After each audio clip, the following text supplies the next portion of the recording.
All right, so a guy totally not deserving of writing anything near really more comic book content in the name of Ta-Nehisi Coates. If you watch the previous show or watch the previous video, we talked about this. And when the news broke that he'd be now writing Superman with Jar Jar Abrams. So a lot of y'all know that, a lot of people would credit Jar Jar Abrams for destroying multiple franchises.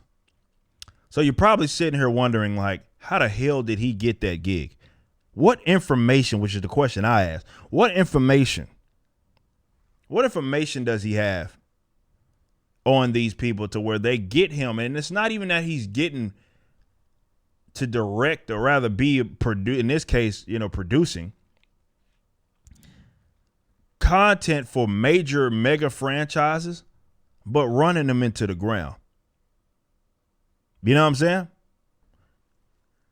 You're probably like, well, what the hell? Ta-Nehisi Coates wrote what arguably is the worst, as far as I'm concerned, run of Black Panther that has ever been a thing. You're looking at it right here. Standing Galactic Empire Wakanda. I know that even title in itself doesn't even make fucking sense, but that's the direction that they went with the character, and he was sort of at the helm. It's just dog shit. We'll go watch previous videos when we actually used to do a lot of, like when I would actually be in the comic and stuff, covered a lot of Black Panther. This was fucking terrible. Yet for some reason, not only did he got control of him, he got Captain America at some point, and now from a movie standpoint, it looks like he's getting Superman. And which rendition are we getting of Superman? I mean, there is only one Superman as far as I'm concerned. It's Kal-El, Clark Kent. But they probably, because they're bringing him on, he's a social justice advocate, and that's where social politics are. They're probably going the direction of Val Zod, Calvin, one of those. Both of them are dog shit characters that never stuck in the comics. They had no business being. I mean, even the Earth 2 shit, like look, the Obama president, fucking Superman shit, like nobody cares. Like, that's not enticing to anybody other than folks that look at the whole tokenism thing as a sport. Social activism right now, certainly when it comes to the racial stuff, is at an all-time high. Post George Floyd, everybody's a signaler now. Musicians, all the entertainers, it is at an all-time high. So, I can't say I'm too surprised, but much like what Nick Searcy, if you watch our episode over at 4Can and Sake, you can go to 4canandsake.com or listen to it wherever you listen to your podcast. This episode, I can't remember what number that we did with Nick Searcy, and who's, he's an actor in Great Justified, which is on FX. And he talks about how, like, these guys are not, they're trying to impress each other. And it was a great way to put it, that he put it. It's like, these guys aren't writing to the consumer anymore. They're not writing for the consumer. They're not creating material for the consumer. They are trying to impress each other, stroke each other's egos. Look at how amazingly, I'm like on this social justice sort of stuff. Look at me. Right? And that's who they're making the material for, which I don't disagree with that at all. I think he's completely correct. I think another person to add to that would be these normies who get off on stuff like that. You see, like I said, this was an easy investment. I don't think it's going to be as successful as they like to think, but it's easy and safe for them because they're appealing to weirdos, right? And weirdos in this space get off on the tokenization. You remember we did that video, and I just had to refer to my old work because I've talked about a lot of this stuff, and they give you context. I can't mention every talking point, so I'm referencing videos that you can go check out. And I talked about how, like, this is a sport for them. And you remember these posts that were going around about how all of these, like, most of them are redhead characters being changed to black. I think it was right after the Cyclone thing, and they had a picture that showed all of them, Jimmy Olsen and all these characters that had been race changed. And they're like, okay, we got her, and now we're coming for this character, that character, and that character. And it's like, that's a sport to them. They love that. But the funny thing to me is when I hear these idiots, they think that I'm the most toxic person in the world because I'm one of the guys that leads the charge on this. I do not want black version of historically white characters. I don't want that. I have no desire to see that. And this whole, representation, this kid can see, like, idiot. No, kids don't care about that. I grew up my favorite character was the Flash. It was a white version of Flash, of course. It was the black one that wasn't a thing. Because I was actually a fast kid, as in I was athletic. That was an awesome thing for me. I thought that Flash was a cool little character. And then when I got older, I like Batman. I'm not rich and white like Batman, but it's almost as if you can relate to other people on things that have nothing to do with your race. That is what makes good writers, but they don't care about that because they're not interested in that. They are more interested in activism. Okay, so when they get to say, "Hey, look at us, we're having this activist, or we're having these black characters, or we tokenize the character," and then you say the character's dog shit, what they say is, "Well, you're racist. They race change the character. You're racist. How could you say something like that?" See, y'all got so many problems with black characters.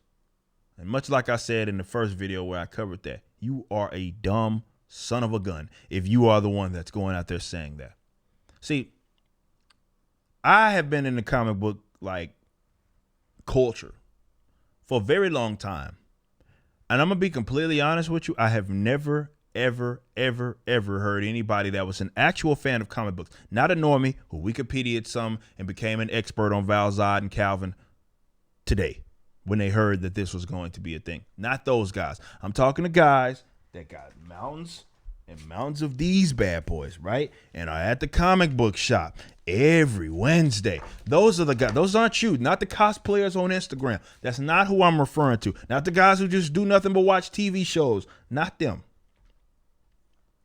Never once have I heard someone be like, "Yeah, I don't like black characters." I've never, ever heard that.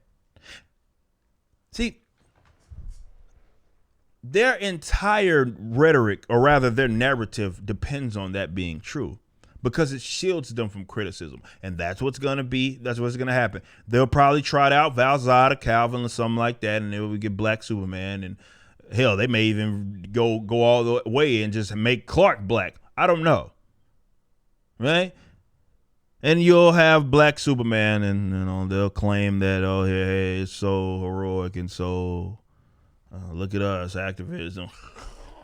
Anyway, it's probably bored me to death. They're gonna lead with all the racial bullshit crap, and that's what we're gonna get. And they're gonna try to shield themselves from any sort of criticism that you have by immediately playing on the whole racial thing and saying, "Well, you don't like black characters, or you can't stand to see black characters."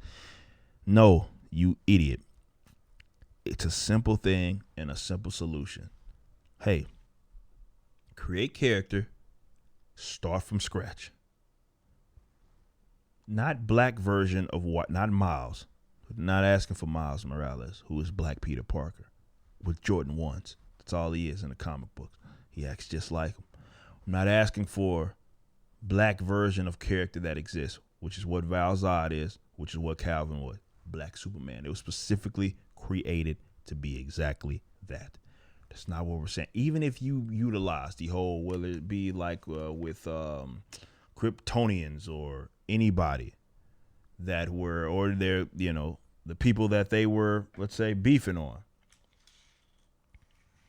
and they became like they had non-white version of them, but they weren't actually Supermen. I'd at least give you that. That's all people are asking for. It's a very simple thing. Start from scratch. And here's another piece of advice if you're going to do that.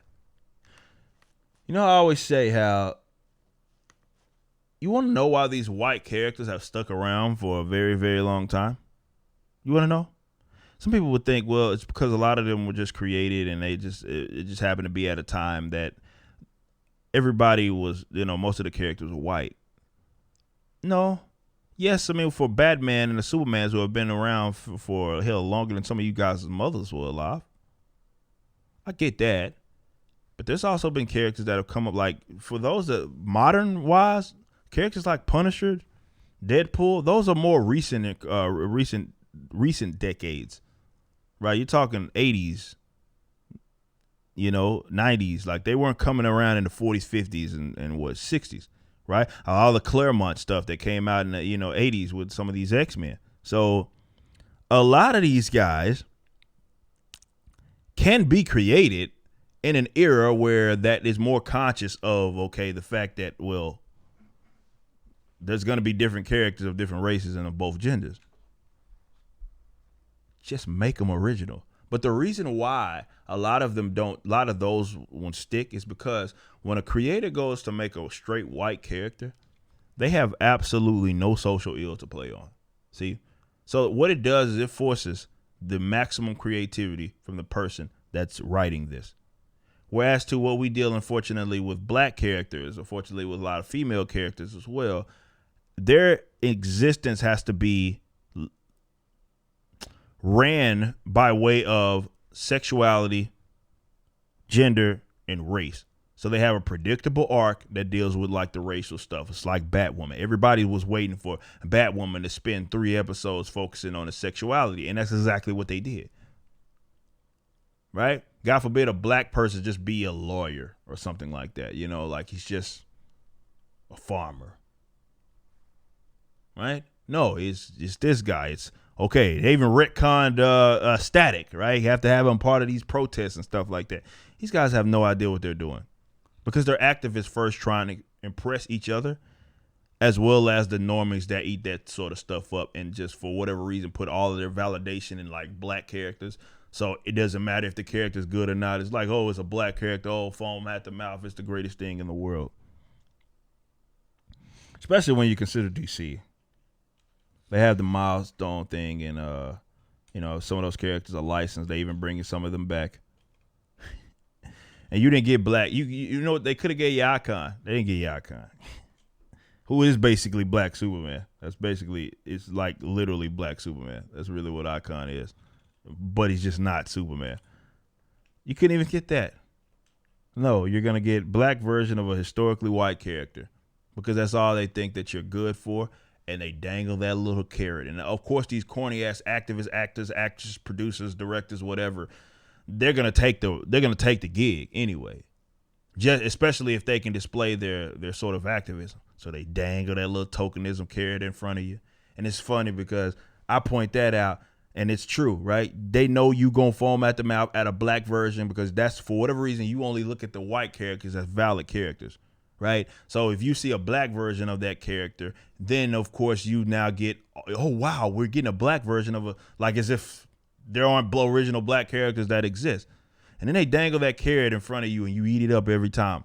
It's funny because these be the same fools who sit there and say that I hate myself for saying that I don't want to see a black Superman. No, you dumbass. It's just in the simple fact that I understand that's a play. Right, that's a play in which they're trying to appeal to this whole social justice bull crap, and I'm not falling for it. It's your whack ass that's falling for it, which is why you only think the white characters are the valid ones. So you'd rather see a black version of a white character instead of an original black character.